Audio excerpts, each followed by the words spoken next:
Hello everyone. जब भी हम स्टॉक मार्केट में इन्वेस्ट करते हैं तो उसमें हम मेजरली दो तरीकों से अर्न कर सकते हैं। पहला तरीका स्टॉक प्राइसेस बढ़ने के वजह से। अगर हमने कोई स्टॉक ₹100 में बाय किया है और वो एक साल बाद 150 हो जाए तो मतलब हमें ₹50 प्रॉफिट हुआ है। वैसे ही एक और तरीका है जिससे कि हम स्टॉक मार्केट में अर्न कर सकते हैं, और सिर्फ अर्न ही नहीं, रेगुलर बेसिस पे अर्न कर सकते हैं, वो है डिविडेंड्स का।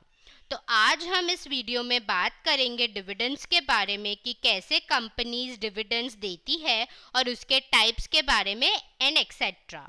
हेलो फ्रेंड्स, मैं हूँ मोनाली और आप देख रहे हैं मेरी channel bull bear and me. अगर वीडियो पसंद आए तो लाइक ज़रूर कीजिएगा, चैनल को सब्सक्राइब करना ना भूलें एंड नोटिफिकेशंस के लिए बेल आइकन को ज़रूर प्रेस करें ताकि आप मेरा एक भी अपकमिंग वीडियो मिस ना करें। और साथ ही वीडियो के एंड में मैं आपके साथ एक बोनस टिप भी शेयर करूंगी जो आपके लिए बहुत हेल्पफुल होगी। तो वीडियो को एंड तक ज़रूर देखिएगा फ्रेंड्स। तो चलिए देखते हैं कि आखिर ये डिविडेंड्स होते क्या है।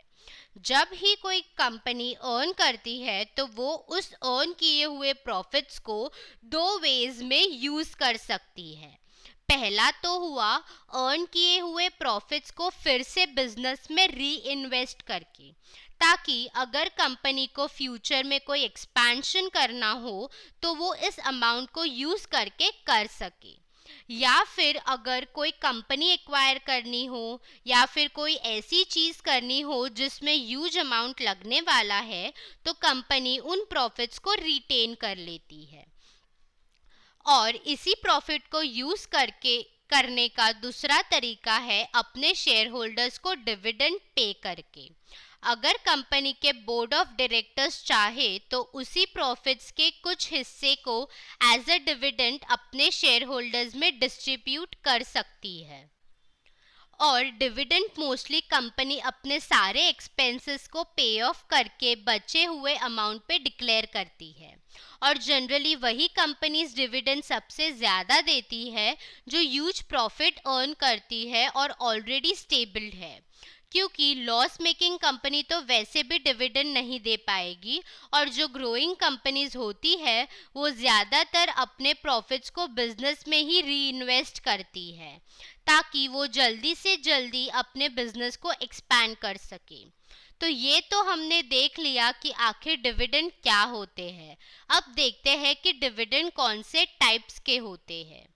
मेजरली कंपनीज टू टाइप्स के डिविडेंड अनाउंस करती है टाइम फ्रीक्वेंसी के हिसाब से, जो है interim dividend and final dividends. इन दोनों में बहुत छोटा सा ही डिफरेंस है।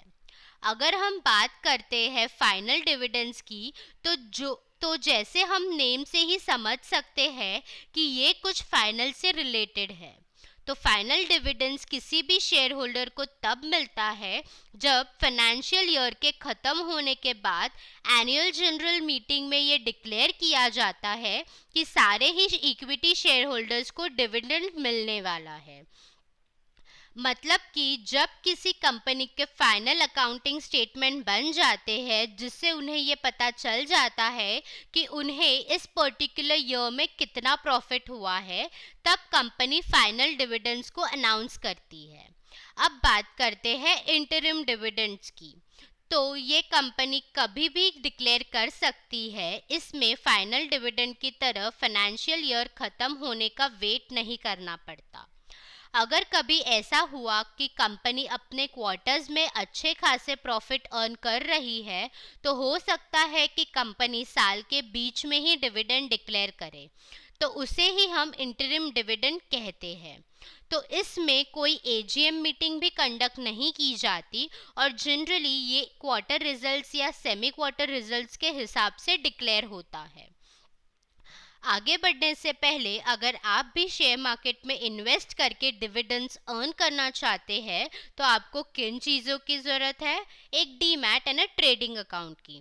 तो जल्द से नीचे डिस्क्रिप्शन बॉक्स में दी गई इंडिया बेस्ट ब्रोकर की लिंक पे क्लिक करें एंड अपना demat and a trading account open करवा लें इंडिया बेस्ट ब्रोकर के पास।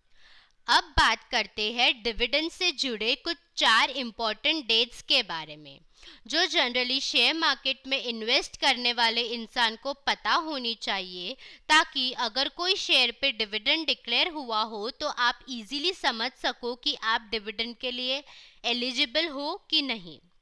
डिविडेंड से जुड़े 4 डेट्स होते हैं: declaration date, ex dividend date, record date and payment date.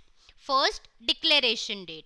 ये वो डेट है जब बोर्ड ऑफ डायरेक्टर्स डिविडेंड को अप्रूव और अनाउंस करते हैं कि इस ईयर वो डिविडेंड पे करने वाले हैं, और इस डिक्लेरेशन में डिविडेंड का issue size, record date and payment date भी बता दिया जाता है। सेकेंड है ex dividend date. Record date के 2 दिन पहले के डेट को एक्स डिविडेंड डेट कहा जाता है। तो share holders ex dividend date या उसके बाद शेयर्स बाय करते हैं, उन्हें डिविडेंड नहीं मिलता। इसका मतलब है कि अगर आपको डिविडेंड चाहिए तो आपको उस कंपनी के शेयर्स एक्स डिविडेंड डेट के पहले ही बाय करने होंगे। थर्ड है रिकॉर्ड डेट। इस दिन कंपनी अनाउंस करती है कि उसके डिविडेंड्स के लिए कौन से शेयर होल्डर्स एलिजिबल है और कौन से नहीं। तो जिस भी शेयर होल्डर का नाम रिकॉर्ड डेट पे होता है तो उसे डिविडेंड कंपनी के थ्रू मिलता ही है। Payment date. इस दिन कंपनी अपने सारे एलिजिबल शेयर होल्डर्स को डिविडेंड डिस्ट्रीब्यूट कर देती है। In case of interim dividend, payment date announcement date के 30 डेज बाद आती है, and in case of final dividends payment date AGM के 30 डेज बाद आती है। अब बात करते हैं डिविडेंड से जुड़े एक और इम्पॉर्टेंट चीज़ के बारे में, जो है डिविडेंड पे करने के पीछे शेयर प्राइस और कंपनी के फाइनेंशियल हेल्थ पर उसका क्या असर होता है।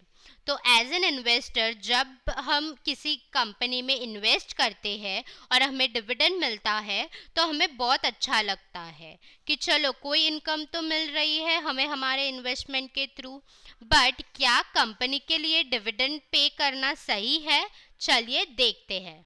डिविडेंड पे करना कहीं ना कहीं कंपनी के इक्विटी पे असर डालता है।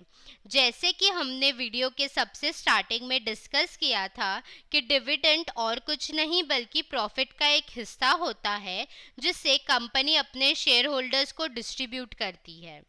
अगर कंपनी डिविडेंड दे रही है तो कहीं ना कहीं वो अपने रिजर्व्स एंड सरप्लस को कम कर रही है, जिसके वजह से कंपनी की इक्विटी भी डिक्रीज हो जाती है।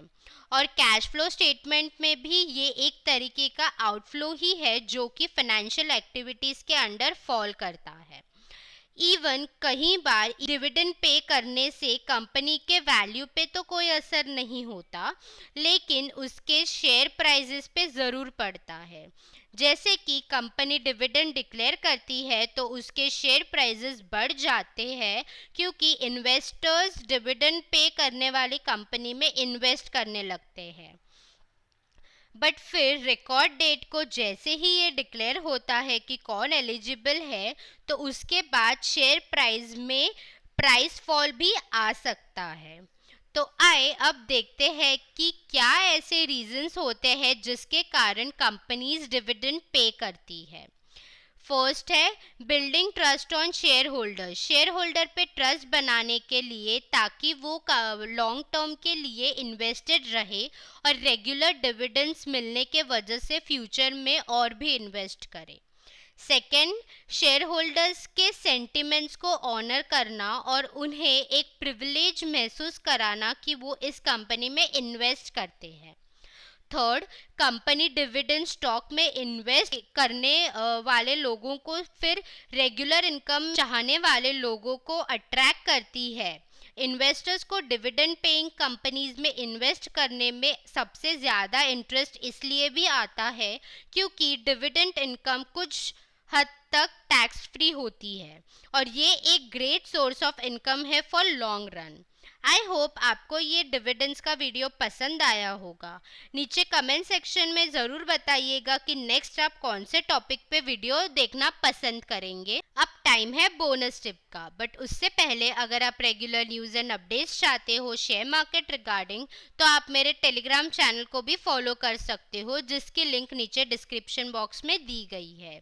बोनस टिप, आज मैं आपके साथ कुछ टिप्स शेयर करूंगी जो आपको डिविडेंड इन्वेस्टिंग करके अर्न करने में हेल्प करेगा।